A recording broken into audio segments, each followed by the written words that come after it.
Professor, na reconfiguração do mundo do trabalho, com o decréscimo da classe operária industrial e o crescimento do proletariado de serviços, como o senhor vê o papel do sindicalismo brasileiro? Breno tem que se reinventar. No século XIX, o sindicalismo no mundo, também aqui ela estava começando, era um sindicato de pequenas empresas artesanais, manufatureiras. Da Europa, que teve feudalismo, muito mais artesanais e manufatureiras do que aqui. Mas aqui também nós não tivemos feudalismo, mas eram pequenas indústrias. De repente veio a Ford, uma grande indústria, 5, 10, 20 mil, e o sindicato teve que aprender a não ser mais de pequenas empresas artesanais e manufatureiras, e ele teve que aprender a ser um sindicato de massa, como diziam os operaístas italianos, né? Um sindicato de massa. Eu lembrei aqui que a Volkswagen chegou a ter mais de 40 mil operários no Brasil. Hoje o sindicalismo é outro. Então, primeiro, vou só elencar, isso eu tratei, acho que com algum cuidado, desde o adeus ao trabalho e no privilégio da servidão. Primeiro, o que nós aprendemos com o sindicalismo anarquista e comunista? Tá? No Brasil, aqui no Brasil. Nenhum sindicalismo anarquista e nenhum sindicalismo comunista discutia sem dizer que proposta para o mundo tinha. Qual é a proposta para o mundo que os sindicatos têm hoje?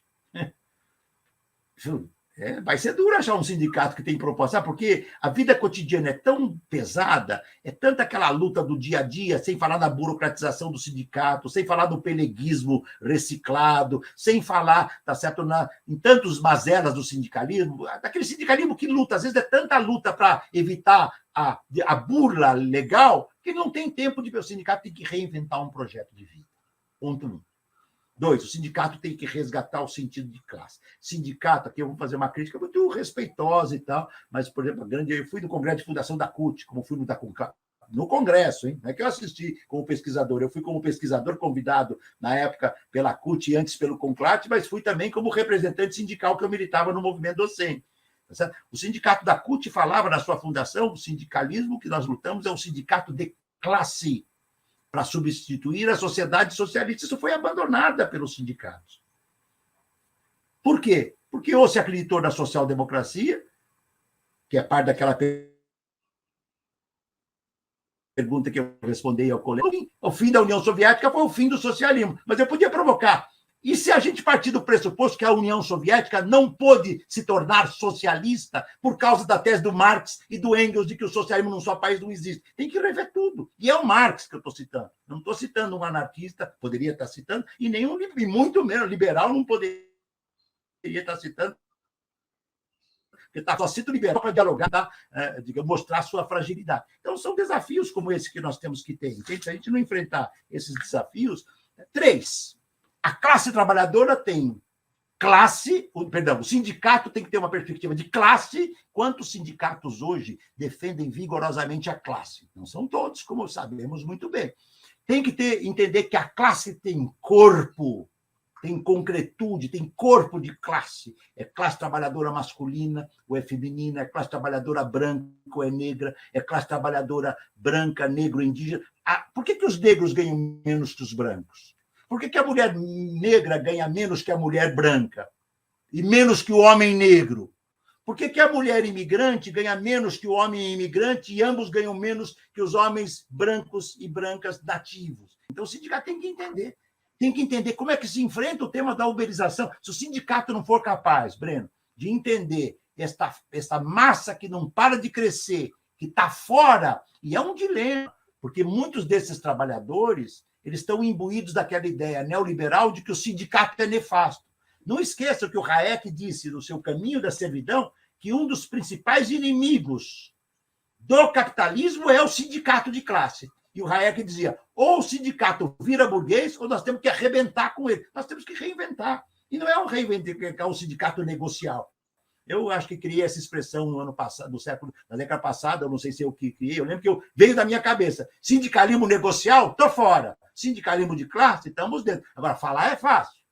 O problema é praticar isso, eu reconheço. Eu não estou em nenhum momento dizendo na minha fala aqui que as respostas existem e está fácil. Não, nós temos que reinventar. Sabe, tem um diálogo do Marx com as suas filhas que é bonito pra caramba. Né? Então, papai, qual é o seu autor predileto? Qual é a música que você mais gosta? Qual é o seu literato predileto?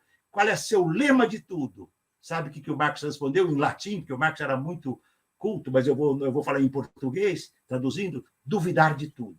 Nós temos que duvidar. Entende? Duvidar. Só que o Marx não é uma dúvida, eu não sei para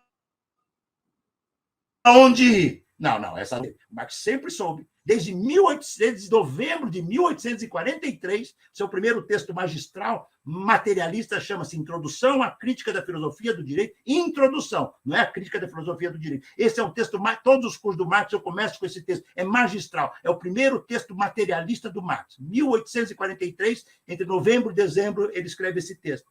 Ele vai dizer claramente, o meu horizonte é o socialismo. Esse horizonte eu tenho. Daqui para frente é duvidar e não ter certeza. Tá certo? Duvidar, questionar, olhar as lutas sociais. Não é a intelectualidade que vai fazer transformação. A intelectualidade não faz transformação nenhuma. As ideias fazem.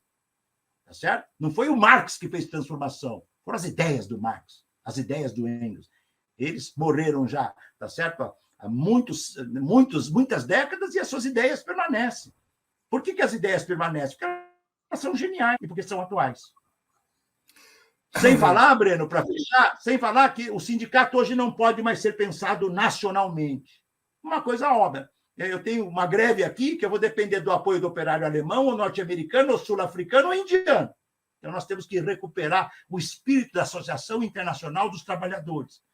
Mas eu já disse para vocês, eu sei, hoje a classe trabalhadora, alguém perguntou, mas a classe trabalhadora não está em baixa hoje? Está em baixa, porque a luta de classe é assim, tem hora que nós estamos bombando e tem hora que nós estamos afundando. Eu não tenho dúvida disso. Tem horas que nós estamos bombando e tem horas que nós estamos bombados. Bombados, é isso. E tem hora que a gente está bombado e pensa que não pode bombar de novo. E bomba e avança. Né? Ninguém previa a Revolução Russa.